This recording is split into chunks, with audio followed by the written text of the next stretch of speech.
Welcome back to the channel. We are doing part 2 of our grower solution greenhouse build today. We have 5 different things that we're going to show you how to do. We're going to put on the baseboards, we're going to put on the hip boards, we are going to put on the wind bracing, we're going to put on the end walls, and we are then going to put on the wiggle wire channel. And then for part 3 of the video, which will be probably in a week or 2, we are going to do all the greenhouse plastic for you. And there are a few little tricks when doing all of these things, so make sure you stick around and watch the entire video. So let's get started with this baseboard.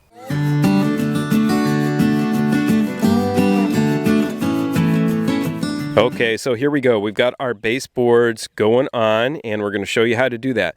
Now, with lumber prices right now and the availability of lumber, we want a 2x6 at the bottom. We want a treated 2x6. Make sure you get those, but get the length that you can get that they have.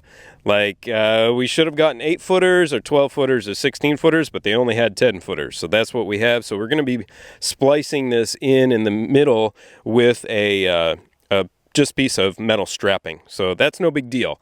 So we're going to go ahead and put these on. We've got our contractor's line measuring out on these things where everything is level. And then we're going to be putting on our hip boards after that. Okay, here we go. We've got our baseboard in place. We're going to take the end of that baseboard and set it flush with the end ground stake on the end of our greenhouse. What we're going to do is we're going to take 4 of the provided 2-hole straps, the 1 1/4 2-hole straps, I call them pipe straps, and we're going to bend out one of the sides, or bend flat one of the sides, and that is because we're going to put it on the end here and drill this one into the end of the board. Now, they do provide wood screws for this. I am not 100% sure if these wood screws are exterior screws, but I'm going to use them nonetheless. You can change those out in the future if you like, or you can just throw these out, use them for another project, and use some exterior deck screws.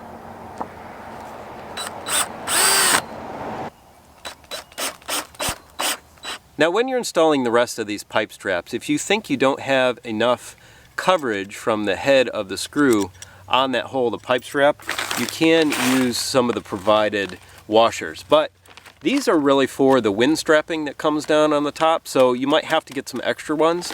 I personally think there is enough on there, so I'm not going to use them.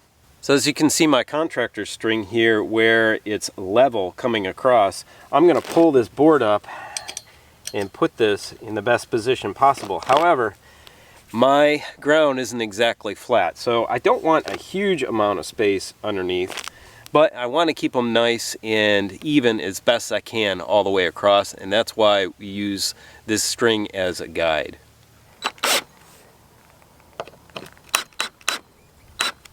So here's one of the transitions between our 2 baseboards that happens to fall in the middle of 2 of our bows. What I'm going to do is just take a piece of this metal strapping and connect these 2 just so it's one cohesive piece.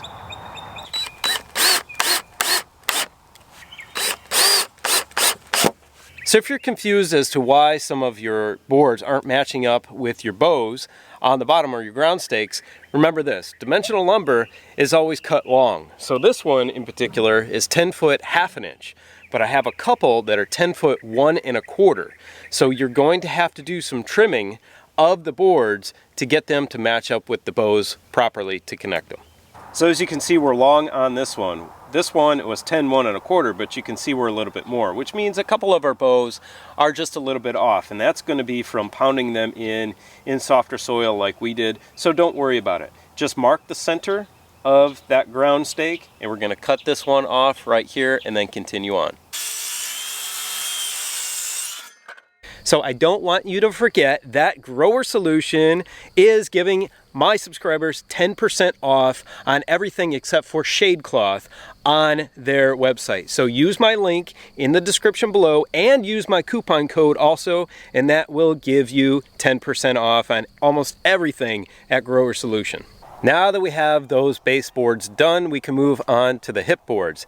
Now again, you are going to need 4 more of these 2-hole straps that are bent out at the end for putting the baseboard on the end bow. And other than that, just do it the exact same way that we did the baseboard. Now, Grower Solutions' recommended distance between the baseboard and the hipboard is 36 inches, but they also say that you can place it at really any height that you want that's comfortable for you and that works the best with your greenhouse. We are going to go with the recommended 36 inches. So I forgot to mention a second ago to use the 1-inch 2-hole straps or pipe straps on the hipboard, because we are up here with the bows and the bows are thinner. But I'm going to cheat a little bit, and I'm going to take one of the 1 1/4 and I'm going to put it on the end because it just fits a little bit better. So I'm going to cheat. That's not in the instructions, but that's a little cheat for you guys.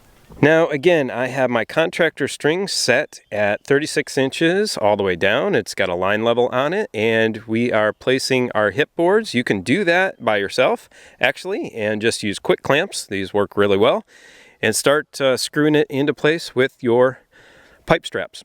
So far so good with doing everything by myself.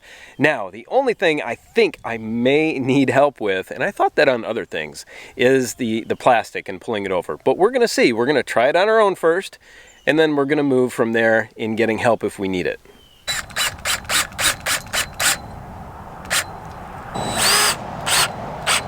Now, once I put that pipe strap on the end board and I know exactly where I want it, I'm going to use one of their tech screws or self-tapping screws, and I'm going to come right through the strap into the bow, and that's so this doesn't slide up and down. Now I know this is a bigger strap, but I'm using the 1-inch straps on all the interior bows. It's just this exterior or the end one that I use that.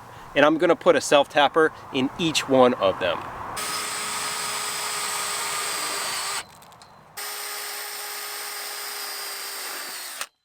Great, now that we've got our hipboard on and our baseboard, we can move on to the wind bracing. Let's do that next.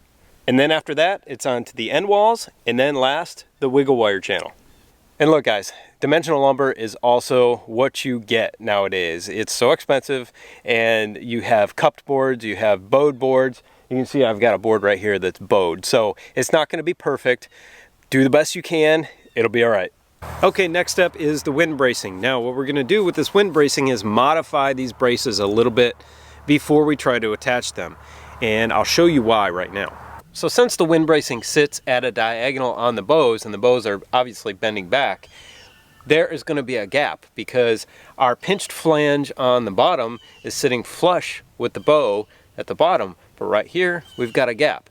So what we're going to do is we're going to take this into our vise in the barn, and we're going to give it a twist, probably 20 degrees, give or take, so that it also sits flush and flat against this bow right here. And what we're also going to do, if you can see right here, this part is sticking out. So you can either choose to pull it back all the way like this and just put one self-tapping screw in here, or you can push it all the way like this so you can get 2 self-tapping screws in the bow. But what we're going to need to do is cut this off, because if we don't, it's going to puncture our plastic. So we're going to cut this off and give it a twist. And all you'll need to cut that off is a Sawzall with a bimetal blade, or a Diablo blade for a circular saw, which works really well also.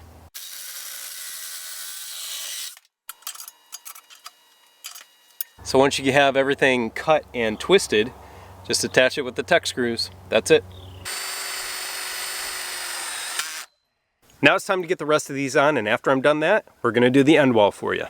Okay, it's end wall kit time. The very first step we're going to do is we're going to put another piece of contractor's line on the outside of our first bow, and that's going to keep us aligned with the first bow to the outside. So that is really important. The second is we are going to mark right in the center of the bow. So we're going to measure completely from side to side and put one mark right in the center. From there, we are going to mark for our door jambs. And what we're going to do is we're going to drive one of these stakes down in. So for a 36-inch door, we're actually going to measure off that center line we just made 18.5 inches on either side, because when we drive this pole down in, we're going to put this fits over top of it, this 1 1/4 square tubing. So we're going to lose a little bit of space. So it's going to give us the perfect amount of space in between each of these square tubes as the door jambs for a 36-inch door. So here's the mark we made directly in the center of our side right here. This contractor's line is aligned to the outside of the bow, and then we have measured over 18.5 inches this way, 18.5 inches over that way, and we're gonna burn a hole and drive our stake on center with those lines.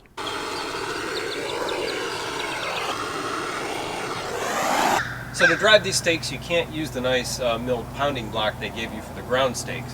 A friend of mine had the same kit, and actually he received a bolt with some washers on it. I didn't receive that in my kit, so I had to find one in the barn. I hope this works.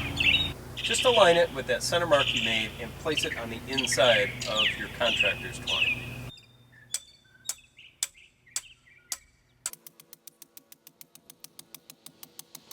Just like your ground stakes on the other side, pound them in 24 inches so you have 6 inches sticking out.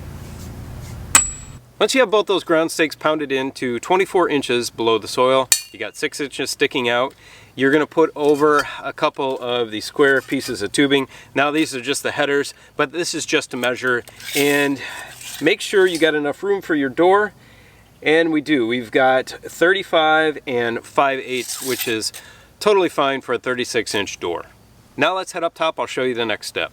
Okay, we're up at the top here. We have our longest jamb on our stake, but we have it upside down. Our hole is at the bottom, and this is the portion we're going to need to cut off. So we're going to make sure it's level, and then we're going to make a mark where we need to cut off the excess right here. From there, we're going to take this R-shaped clamp, and we're going to put it over the bow so that the flat side is on the outside.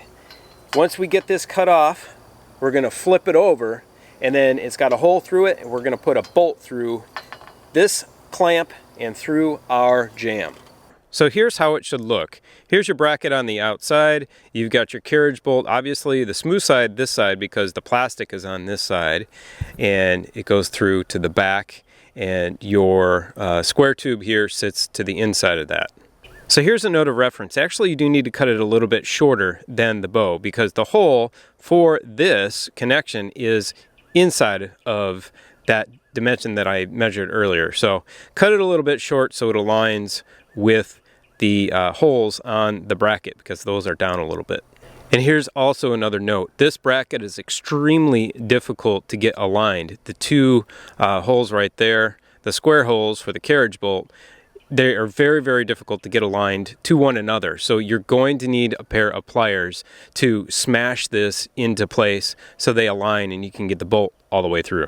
Next step is we have to measure for our next stake for our next upright that'll connect to the bow. And we do that with the headers that they give you. So we're going to lay it on the ground here and butt it against our door jamb that we just put in. We're going to make a mark at the end of it. And right there is where we are going to put our next ground stake that'll receive the next upright. Just like before, burn a hole, pound it in your stake, put on the upright, and then we'll connect it at the top with another one of those R-shaped clamps.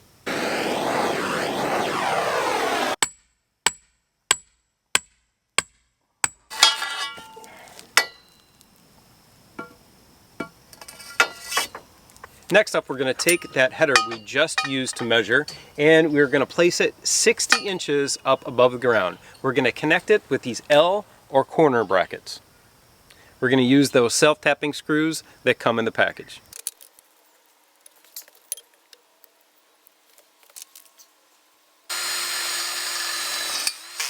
So that's how you put up the end wall. Now, this is the door header, and you want to save that for when you put your door in. So we're not going to do that right now. We're going to put that off to the side. Now it's on to the wiggle wire. Okay, so what I've done here is taken that piece of wiggle wire channel and I've placed it over our hip board all the way down to the bottom of it. From here, I'm actually needing to drill 2 holes because I need to put wood screws through that channel right there and into that wood. From there, I can use the self-tapping tech screws all the way up along the rest of the channel. Now we've held it on here with these quick clamps, and just make sure it's totally aligned with your bow and you should be good to go.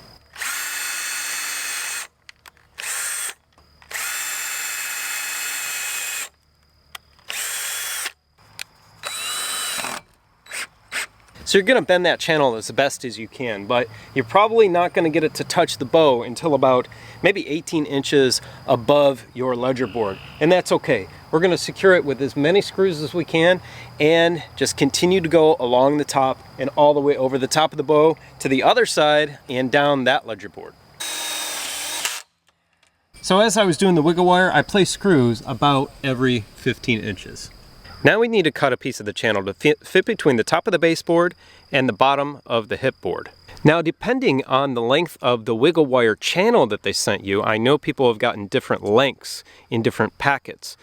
You may need to splice in a piece of the top, but just cut the piece accordingly so that it goes all the way around that whole entire end bow. So we're getting so close. This is exciting.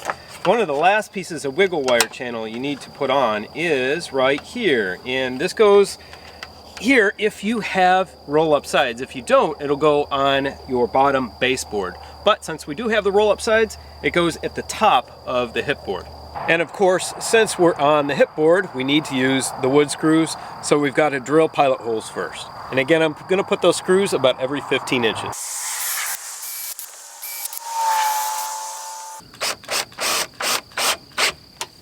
Okay, so we're almost at the finish line for everything I mentioned in today's video.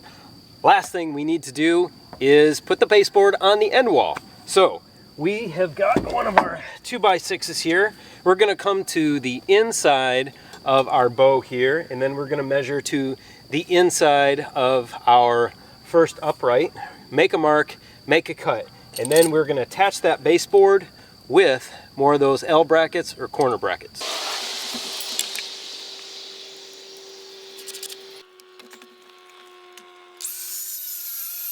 And of course, make sure that your 2x6 is flush with the outside of your upright. Okay, very last thing here, we've got our wiggle wire channel that we need down on that baseboard we just put on our end wall. So we are going to place it. I'm actually going to run it over the square tubing, and you can actually place it anywhere on that baseboard that you want. Up, down, it really doesn't matter. In the middle, it's fine. And of course, you're going to have to drill it or pre-drill it and attach it with the wood screws also. Now, if you do run it over your square tube upright here, you can put a Tech screw in there for a little added extra stability. So when we make it to our door jamb, we need to make a mark and cut this off short of our square tubing, because this is where our flange for our storm door is going to screw into, and we can't have anything interfering with that. So there you go, everyone. That is how you do those 5 different tasks to get your greenhouse to the point where we're going to put the plastic on. So that is the next step. We're so excited for that. So you don't have to do them, as you saw, you don't have to do them in that particular order, although it helps. You can jump around from task to task, and as you can see in the background, I still have baseboard and hipboard on the other side to do. Of course, I've got the other end wall to do, and that's no big deal. So we're going to knock that out tomorrow, and then hopefully next week I'll have the video out for you on the plastic. So if you have any questions or comments, leave them in the comments section below. We'd be happy to answer them for you. Now go check out this video right here, which is actually part 1 of how to put the structure up. Have a great day. We'll see you on the next video. Bye.